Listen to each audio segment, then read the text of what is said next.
प्रतीक दिल्ली में joint family के साथ रहता था, लेकिन जॉब की वजह से अपनी माँ के साथ दूसरे शहर में शिफ्ट हो जाता है, जहां उसकी प्रीति के साथ लव मैरिज हो जाती है, जिस पर बहू को नापसंद करते हुए उसकी माँ पूरा समय प्रीति को परेशान करने के तरीके निकालती रहती है। प्रीति, कहाँ हो? सुबह का नाश्ता दोपहर में खिलाओगी क्या?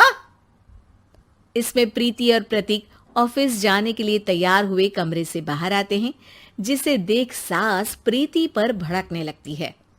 महारानी, तुम सुबह सुबह तैयार होकर घर का सारा काम छोड़कर कहाँ चल दी?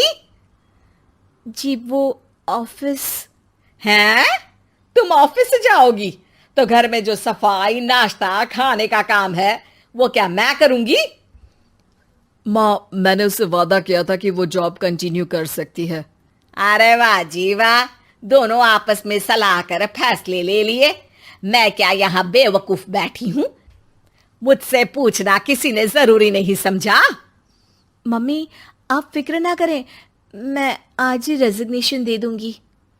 प्रीति ऑफिस के लिए चली जाती है और अगले दिन से जॉब छोड़ घर के कामों में लग जाती है, लेकिन साथ ही उदास भी रहने लगती है, जिसे देख प्रतीक को अच्छा नहीं लगता। मुझे पता है तुम्हें अपनी जॉब कितनी पसंद थी। आई एम सॉरी प्रीति। अरे कुछ नहीं होता, बस मम्मी खुश रहनी चाहिए। अब प्रीति अपनी सास को खुश करने और उनका दिल जीतने की जी तोड़ कोशिश करती रहती है, पर सास कभी उससे सीधे मुंह बात तक नहीं करती। इसी तरह दिन बीतने लगते हैं। एक शाम प्रतीक ऑफिस से परेशान घर वापस आता है। माँ, चाची का फोन आया था। दादी की तबीयत बहुत खराब है, हमें दिल्ली जाना होगा। पति की बात सुन प्रीति तो पैकिंग शुरू भी कर देती है, पर माँ वहीं बूत बनी खड़ी रह जाती है।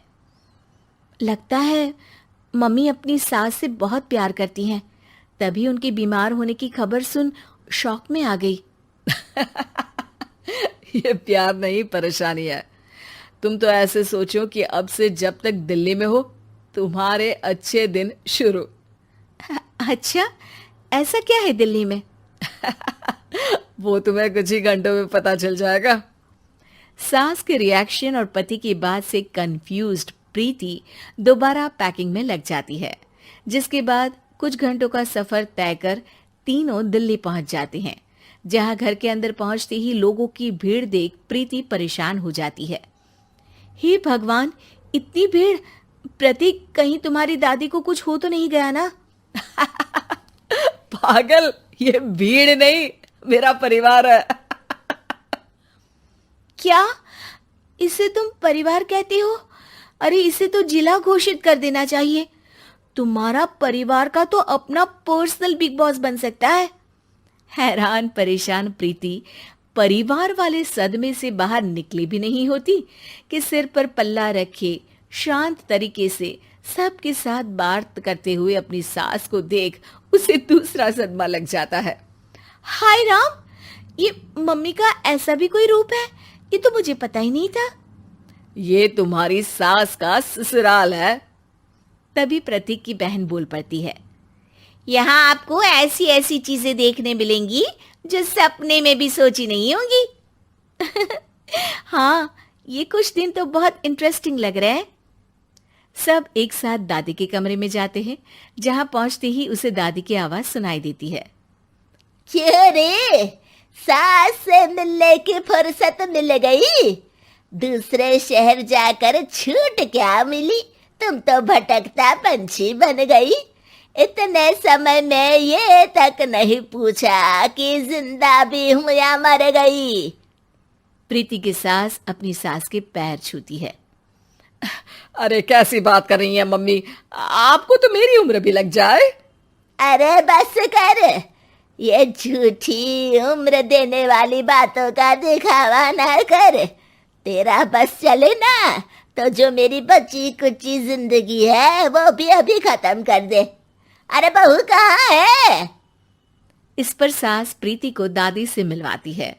दादी प्रीति को बहुत प्यार देती है।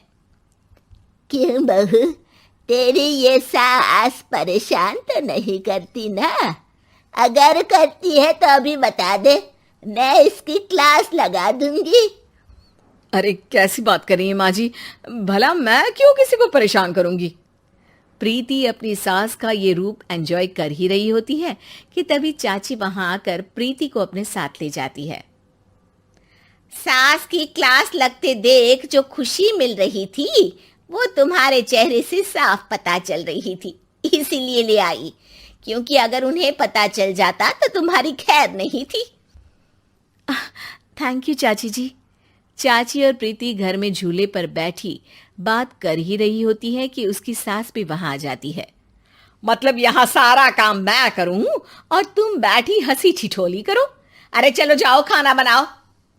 सास प्रीति को डांट कर काम करने भेज देती है, जिसे दादी देख लेती है और एक बार फिर सासू माँ की क्लास लग जाती है, जिसे पूरा परिवार मजे से खड़ा होकर देखने लगता है। क्यों रे, मैंने तुझे काम बोला और तू उस बच्ची को परेशान कर रही है? सास की कोई इज्जत रह गई है इस घर में या नहीं? यहाँ खुद की सास होते हुए भी ज्यादा बड़ी बन रही है। अब नहीं मम्मी जी, मैं तो बस थोड़ी मदद के लिए बोल रही थी। सास रसोई में जाकर काम करने लगती है और दादी प्रीति को लेकर वहां से चली जाती हैं। इसी तरह एक हफ्ता बीत जाता है, जिसमें दादी अपनी बहू को डर, इज्जत और प्यार का फर्क समझाती रहती है और प्रीति उसका मजा लेती है। वापस जाते हुए दादी प्रीति और उसकी सास दोनों को अपने पास बुलाती है। मेरी बहू जिद्दी और अड़ियल है, इसलिए उससे हमेशा सही काम करवाने के लिए मुझे सख्ती करनी पड़ती है। लेकिन तुम्हारी बहू अच्छी है, तेरी खुशी के लिए वो अपनी जॉब और सपने भी छोड़कर घर में बैठी है। अपनी बहू के साथ प्यार से रहो। और प्रीति, अगर अभी भी तुम्हारी सास परेशान करे ना, तो फिर तुम्हें पता चल ही गया है कि शिकायत कहाँ करनी है। जी, अपनी सास की ससुराल में उनकी सासू माँ के पास।